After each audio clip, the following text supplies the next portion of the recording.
Find a seat and find at your seat while you are there one of these beautiful printed evaluation slips. Please make use of these throughout the course of our meeting. As our speakers get up here, please just give them a little feedback. Constructive criticism is always appreciated. Make sure you put their name on it and yours. That way, if they have any follow-up questions, they can come to you directly or hunt you down if it's that bad. And as usual, please make sure your phones are silenced. All right, let's get rolling here. Our speakers. Our first speaker has a passion that takes them far beyond the everyday routine. They love traveling. For them, traveling isn't just about going from point A to point B. It's all about creating these meaningful experiences and discovering the world, but only if it's done right. Today, she's going to share how this love of travel inspires and shapes their outlook. Here to share their travel tips and tricks for enhancing your future adventures, please welcome our Secretary and Toastmaster, Brianna Morgan, with her speech titled, Wander Smarter, Not Harder.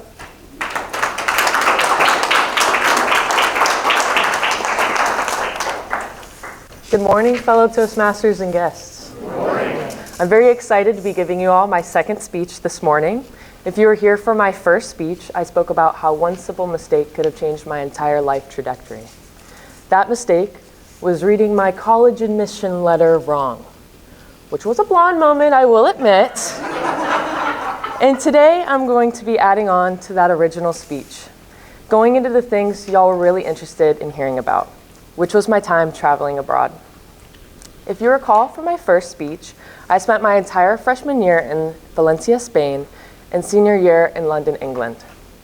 And the first trips during my time abroad shaped how I approach traveling anywhere, whether that's just a simple down the road drive or traveling to an entirely different country.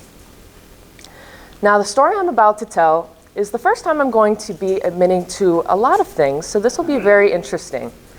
Mom, if you're watching this, I overly exaggerated it. I didn't, though. Whenever I was staying in Spain, I was living in apartment buildings that FSU rented out.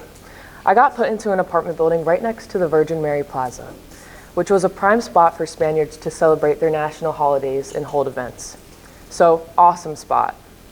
Thankfully, the roommates I got paired with in the FSU Valencia campus were amazing. We shared similar hobbies, interests, and we clicked right away. And we loved being in each other's company. So the first trip we planned was to Mallorca, Spain. It was extremely last minute, and when I mean last minute, we booked the flights hours in advance. The majority of the FSU Valencia program had planned a trip there and rented out an Airbnb. They sent a message in our group chat saying for people to come. So my roommates and I immediately took on that offer. So we booked the flight. It was pretty short, only about a half hour, and then we showed up in Mallorca. Now, when we got there, we asked the other FSU Valencia people where the Airbnb was at. A couple minutes go by, and then we get sent a geopoint. Now, if you've ever been sent a latitude, longitude coordinate, it is extremely hard to find, especially in this day and age, especially for Spanish taxi drivers. Oh my goodness. After a few hours of convincing it took for the taxi driver to agree to take us there, we arrived in the middle of the island, 45 minutes away from the airport and on the side of the road. Now, right when we thought we got there, the taxi driver told us that he couldn't make it up the road and that he had to drop us off and that we had to walk. So we walk about 1.5 miles to this Airbnb in the absolute middle of nowhere. The Airbnb was beautiful though. It was very modern, massive, and the architecture was stunning. However, we start to realize that there might not be enough beds. So then we start to panic a little bit, given we had just went through all these hurdles to make it out there, but then we realized, well, hey, we don't need to stay at this Airbnb. So then we call the taxi company. Straight to voicemail. There's no service. So then we're thinking, crap, now we've got to walk to where we could get service. So we start our trek in the middle of the night, 4 girls stranded in Mallorca. After walking about 20 minutes, we decided it's best and safest for us to walk back to the Airbnb and stay there. Now we just need to figure out where to sleep. When we got back, there was no extra pillows, sheets, or blankets. We snuggled up on the hard tile floor, utilizing wet used towels as blankets. Wow, was that a bonding experience.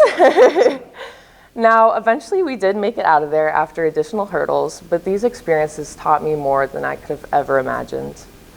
So the first thing the Mallorca trip taught me was to always get sent the location in advance, especially if you didn't book it. Check that location. Is it a real address? Does it exist? Is it close to the airport? Are there convenience stores nearby? Is it in civilization? These are very important questions to ask yourself. The second thing the trip taught me was to always tell someone where you're going. You know, it's funny because whenever I traveled to Mallorca, I never told my parents. I would always tell them every place I was going to back in the States, but since I was abroad, I felt like I didn't need to. Now, granted, I'm not sure if that was due to me being abroad or just turning 18 at the time, but that was very ignorant of me. Thinking about it, I don't even think she's heard of this story of what I did in Mallorca, but eventually I told her I went. I want to say a month or two after the fact, though.